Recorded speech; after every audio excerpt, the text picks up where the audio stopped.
version as the false genealogy or the falsified genealogy of Jesus of Nazareth. And so, bear with me while I pull this up online. It'll just take us a second, and we're going to go. Typically where we go is to usually it's,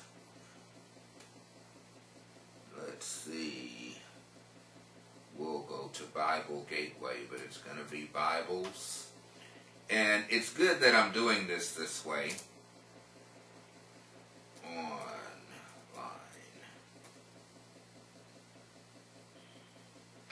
It's good that I'm doing this way because what it's important to understand is how to actually do some studying and to do some searching. So oftentimes when you have scriptures that you want to delve further into, it's a good idea to go online.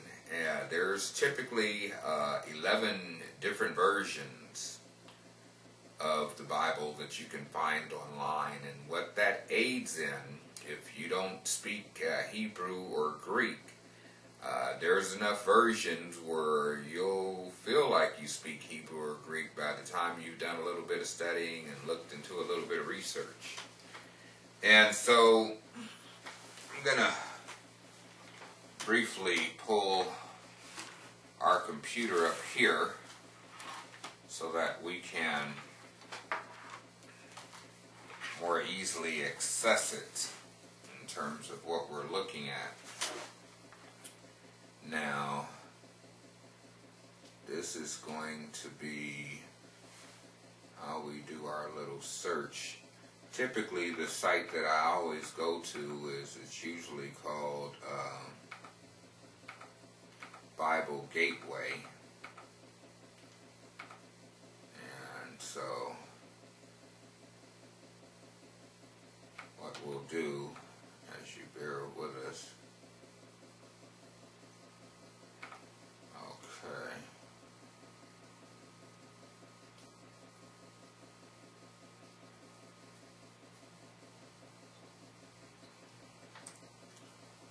Okay, and we're going to be going to Bible Gateway,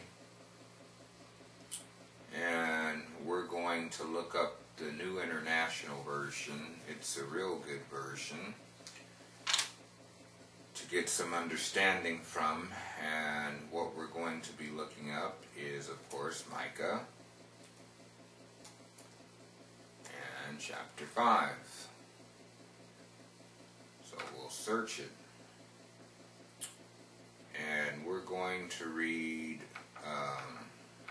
verses 1 and 2 again. And what it states is, "Marshal your troops now, city of troops, for a siege is laid against us. They will strike Israel's ruler on the cheek with a rod.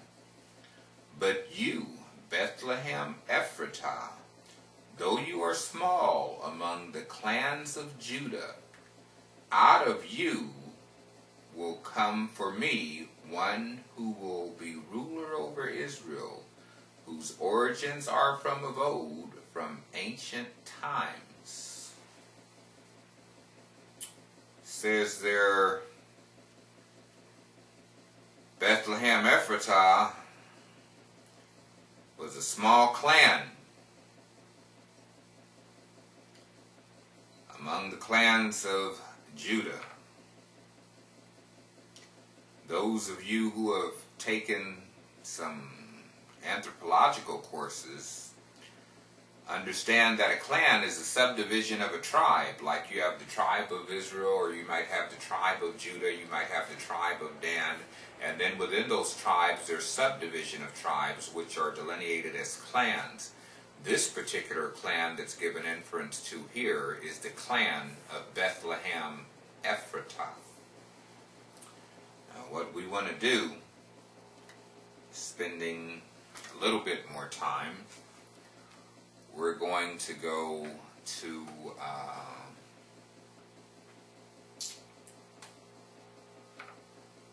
Another text that we're going to be looking up is one of my favorite versions, which is called the New Revised Standard Version.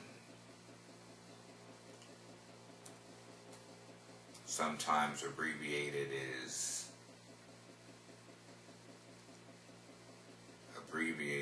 NRSV, short for New Revised Standard Version.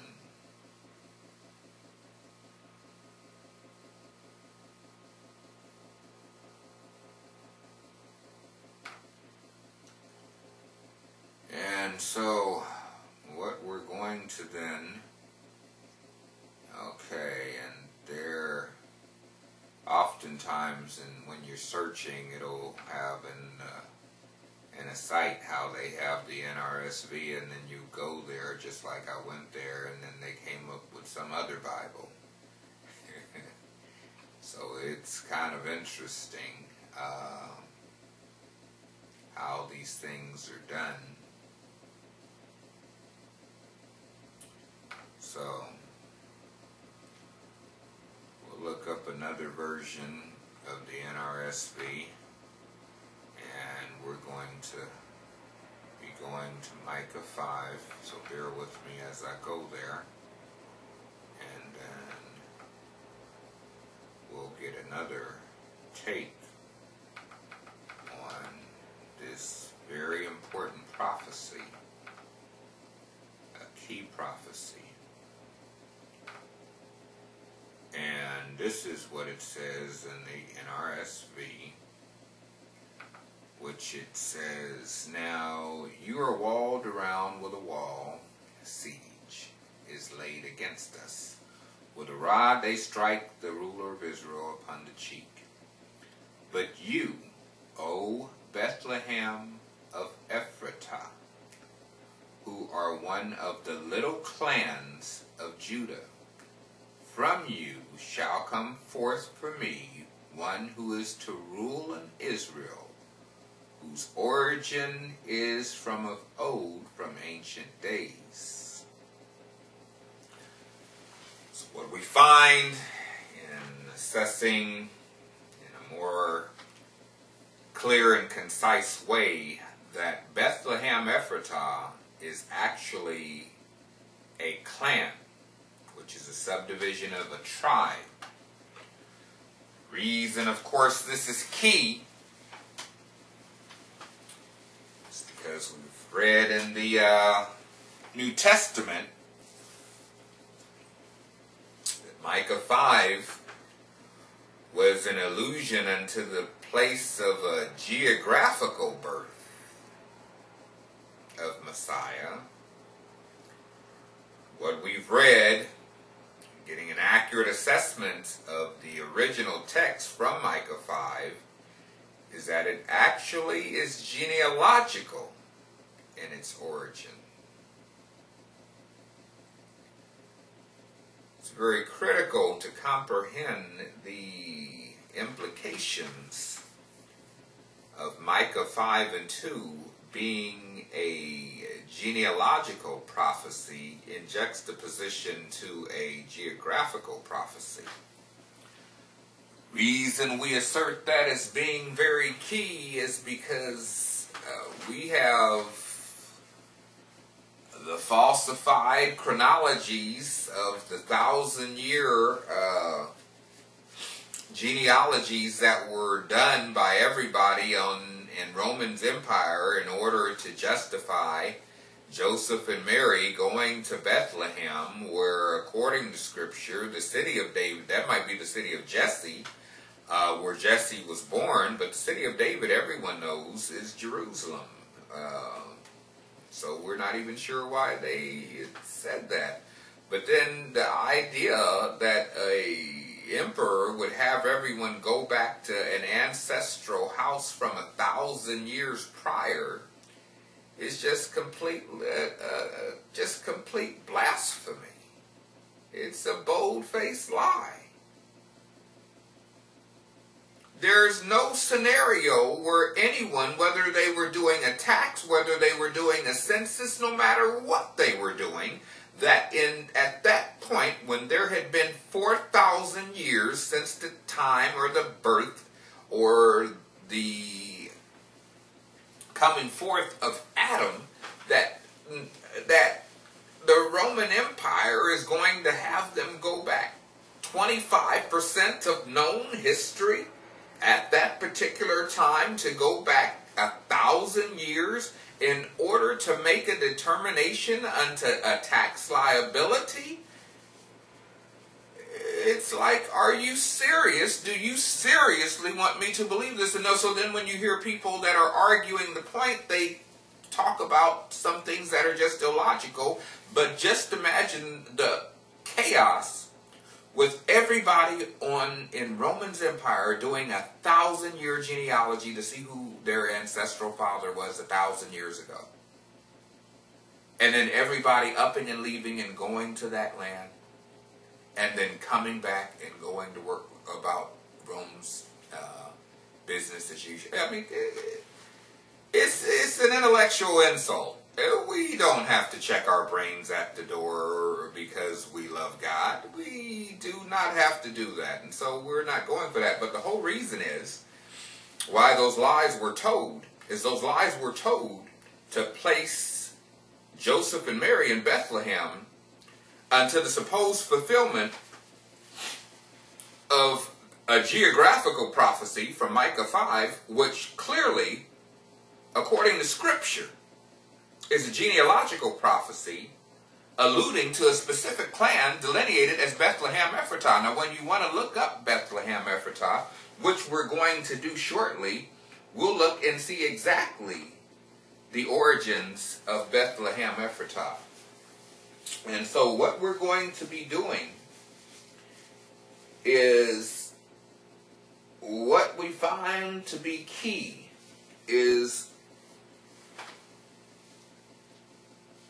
if this is a clan, then what you'll find is that ITE at the end of names will delineate a people. So if you have Ephratah, then you would have Ephrathites. And what you'll find of Ephrathites is Ephrathite and Ephratah is not as some falsely purport, another way to coin Bethlehem. Ephratah is actually from the person who was Caleb's concubine, and she's an actual person.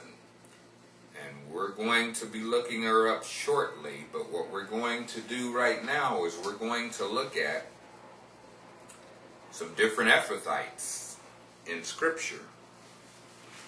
And so bear with me as we do that.